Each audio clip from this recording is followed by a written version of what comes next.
అండి 1111 టారోకి ప్లీజ్ అండి సబ్స్క్రైబ్ చేసుకోండి, లైక్ ఇవ్వండి. నన్ను షేర్ చేసినందుకు చాలా చాలా థ్యాంక్స్ అండి. ఈ వీడియో చూస్తున్నప్పుడు ఒక లైక్ ఇవ్వండి. మీకు ఈ రీడింగ్ మీకు రిజనౌట్ అవుతుంది అనమాట, కరెక్ట్ అవుతుంది. ఎవరు మీ లైఫ్లోకి రాబోతున్నారు చూద్దాం.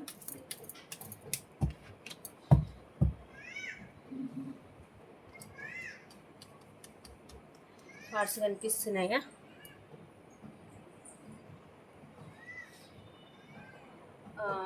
ఎవరు మీ లైఫ్లోకి రాబోతున్నారంటే మీ పాస్ట్ పర్సన్ అండి. మిమ్మల్ని చీటింగ్ చేసి మీ నుంచి మూవ్ ఆన్ అయి వెళ్ళిపోయిన పర్సన్ మీ లైఫ్లోకి రాబోతున్నారు. కొందరికైతే న్యూ పర్సన్ రాబోతున్నారు అనమాట. పాస్ట్ పర్సన్ వచ్చేసేమో ఆప్షన్ చూసుకొని మిమ్మల్ని చీటింగ్ చేసి మోసం చేసి థర్డ్ పర్సన్ని సెలెక్ట్ చేసుకొని పోయారు. ఇప్పుడు మీరే తనకు ప్రయారిటీగా కనిపిస్తున్నారు కాబట్టి మళ్ళీ మీ లైఫ్లోకి ఎలా రావాలని ప్లాన్లు వేస్తున్నారు. అక్కడ థర్డ్ పార్టీ ఎవరైతే ఉన్నారో అక్కడ అది సిచ్యువేషన్ కావచ్చు, థర్డ్ పార్టీ అక్కడ సిచ్యువేషన్ కావచ్చు, ఏదైనా కావచ్చు. మీ ఇద్దరు కనెక్షన్ల మధ్యలో ఉన్న ఏదైతే ఉందో అది థర్డ్ పార్టీ అంటారనమాట. ఆ కనెక్షన్ నుంచి మూవ్ అని మీ లైఫ్లోకి రావాలని ఆలోచిస్తున్నారు, ప్లాన్లు వేస్తున్నారు. మీ గురించి ఫేస్బుక్లను ఆన్లైన్లను మిమ్మల్ని స్పై అయితే చేస్తున్నారు. మీ లైఫ్లోకి రావాలని అయితే అనుకుంటున్నారు. మిమ్మల్ని చాలా చాలా మిస్ అవుతున్నారండి. మీ గురించి నెగిటివ్గా చెప్పేవాళ్ళు మీ సరౌండింగ్లో వాళ్ళు కూడా ఉన్నారు, మీ ఫ్రెండ్స్ ఉన్నారు, మీ గురించి చెడుగా చెప్పేవాళ్ళు కూడా ఉన్నారండి. మీ పర్సన్కి పాస్ట్లో కూడా మేము ఇద్దరి మధ్య కనెక్షన్ని కూడా వాళ్ళే ఎండ్ చేశారనమాట. మీ గురించి లేనిపోయిన విషయాలన్నీ చెప్పి మీ కనెక్షన్ ఎండ్ చేశారనమాట. ఇప్పుడు మీ పర్సన్ స్పిరిచువల్ జర్నీ చేశారు. మీ గురించి తెలుసుకొని మళ్ళీ మీ లైఫ్లోకి ఎలా రావాలి అని ఆలోచిస్తున్నారు. చాలా ప్యాషన్గా ఉన్నారండి. మీ లైఫ్లోకి ఎలా రావాలని ఆలోచిస్తున్నారు. చాలా ప్యాషన్ మీద ఉన్నారు.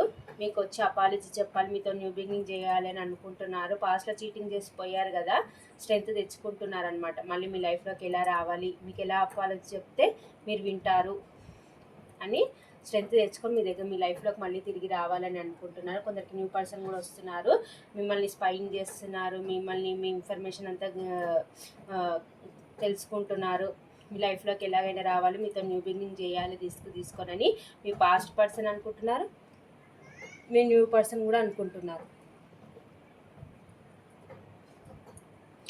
మీరు ఇప్పుడు ఎంప్రెస్ లాగా కనిపిస్తున్నారనమాట. చాలా అందంగా మీ డ్రెస్సింగ్ స్టైల్ కానీ మీరు అన్ని విధాలుగా సఫిషియెంట్గా ఎదుగుతున్నారనమాట. తన నుంచి మూవ్ ఆన్ అయి వెళ్ళిపోయి తను మిమ్మల్ని చీటింగ్ చేసిపోయినాక మీరు మీ లైఫ్ మీద మీరు ఫోకస్ పెట్టారు. మీరు కెరియర్ పరంగా కానీ డ్రెస్సింగ్ స్టైల్, హెయిర్ స్టైల్ అన్నీ చేంజ్ చేసి మళ్ళీ మీరు మంచిగా అందంగా రెడీ అవుతున్నారు అనమాట. ఇప్పుడు మీ పర్సన్ మీకు అట్రాక్ట్ అవుతున్నారు అనమాట. న్యూ పర్సన్ అట్రాక్ట్ అవుతున్నారు, పాస్ట్ పర్సన్ కూడా అట్రాక్ట్ అవుతున్నారు. మీ పైన ఎమోషన్స్ ఉన్నాయి, బ్యాలెన్స్ చేసుకుంటున్నారు. మీ కనెక్షన్ పైన ఏంజల్స్ బ్లెస్సింగ్స్ కూడా ఉన్నాయి. అందుకే మీ పర్సన్ మళ్ళీ మీకు అట్రాక్ట్ అవుతున్నారు. మీ పాస్ట్ పర్సన్ పాస్ట్లో ఏదైతే టవర్ మూమెంట్ వచ్చిందో దాన్ని చూసుకొని చాలా రిగ్రెట్గా ఫీల్ అవుతున్నారు, చాలా బాధపడుతున్నారు. మళ్ళీ ఎలాగైనా సరే మీ కనెక్షన్లో గ్రోత్ తేవాలని అనుకుంటున్నారు. మీ ఇద్దరి మధ్య మనస్పర్ధలు అన్నీ ఏవైతే ఉన్నాయో అవన్నీ రిమూవ్ చేసి మళ్ళీ తీసుకొని న్యూ బిగినింగ్ చేయాలి, మీకు కప్ ఆఫర్ ఇవ్వాలి, ఎమోషనల్ న్యూ బిగినింగ్ చేయాలని అయితే అనుకుంటున్నారు. మీ పాస్ట్ పర్సన్ వచ్చి న్యూ బిగినింగ్ చేయాలనుకుంటున్నారు కొంతమందికి. కొందరికి పాస్ట్ పర్సన్ వస్తున్నారు, కొందరికి న్యూ పర్సన్ వస్తున్నారు, కొందరికి పాస్ట్ పర్సన్ వస్తున్నారు అనమాట. మిమ్మల్ని చూడకుండా ఉండలేకపోతున్నారు, మీతో మాట్లాడకుండా ఉండలేకపోతున్నారు, చాలా ఓవర్ బర్డెన్గా ఫీల్ అవుతున్నారు. ఎక్కడైతే ఉన్నారో అక్కడ చాలా ఓవర్ బర్డెన్గా ఫీల్ అవుతున్నారు అనమాట. మళ్ళీ మీ లైఫ్లోకి వస్తేనే తనకి హీలింగ్ వస్తుందన్నమాట.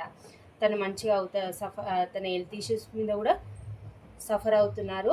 మీ లైఫ్లోకి వస్తే తన హీల్ అవుతాను, అన్ని విధాలుగా బాగుంటుంది అని మళ్ళీ మీ లైఫ్లోకి మీ పాస్ట్ పర్సన్ వస్తున్నారు. ఇద్దరి మధ్య ఈక్వల్ గివ్ అండ్ టేక్ ఉండాలని కూడా కోరుకుంటున్నారు. దేవునికి ప్రేయర్ చేస్తున్నారు మీ పాస్ట్ పర్సన్ వచ్చేసి. ఇదండి మీ పాస్ట్ పర్సన్. కొందరికి పాస్ట్ పర్సన్ వస్తున్నారు, కొందరికి న్యూ పర్సన్ వస్తున్నారు. రాశులు వచ్చేసి మిథున, తుల, కుంభరాశి, మేషసింహ, ధనుసు రాశి, వృషభ, కన్య, మకర రాశి, కర్కాటక, వృశ్చిక, మీనరాశి. ఈ రాశి వాళ్ళు అయితే కనిపిస్తున్నారండి. మీ న్యూ పర్సన్ కూడా మీ సరౌండింగ్లోనే ఉన్నట్టున్నారండి. మీ పైన స్పైయింగ్ చేస్తున్నారు. మళ్ళీ మీ లైఫ్లోకి ఎలా రావాలని ప్లాన్లు వేస్తున్నారు. మీ పాస్ట్ పర్సన్ వచ్చేసి మీ గురించి కూడా స్పైయింగ్ చేస్తున్నారు. మీ లైఫ్లోకి ఎలా రావాలి, మీ దగ్గరికి ఎలా రావాలి, ఎలా ముఖం చూపించుకోవాలని స్ట్రెంత్ తెచ్చుకుంటున్నాడు. మళ్ళీ మీ లైఫ్లోకి రావాలని కూడా చూస్తున్నారు. ఇదండి.